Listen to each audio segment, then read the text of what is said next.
Notre Dame played some of their best football in that game. Back-to-back blowouts against Virginia and Army.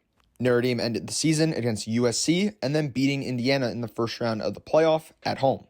Notre Dame, their problem, in my opinion, is that they start off too slow. But then against Georgia, once again, 0 points in the first quarter, starting off slow, but end up winning that game 23-10 with some big plays on defense and special teams.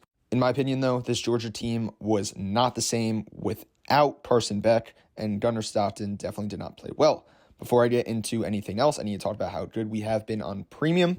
I have a betting service where I give out all of my plays, and we're 12-3 in our last 15. And on Ets, we're 7-1.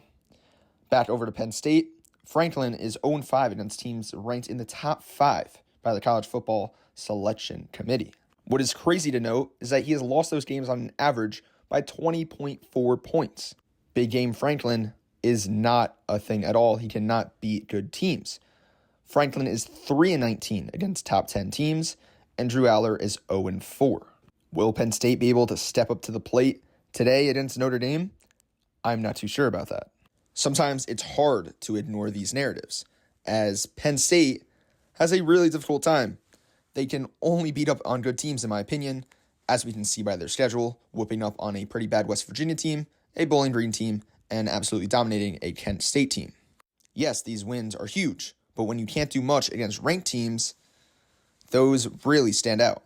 And almost losing this game against USC, that's a pretty big test, and as we can see, at home against Ohio State with a 10-0 lead, they end up blowing that game.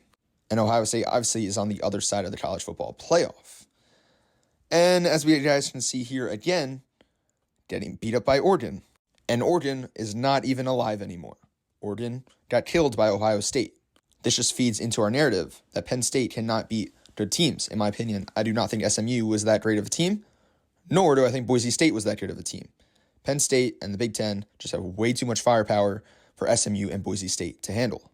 I want to hear your guys' score predictions, and my score prediction for this game is Notre Dame to win 27-17.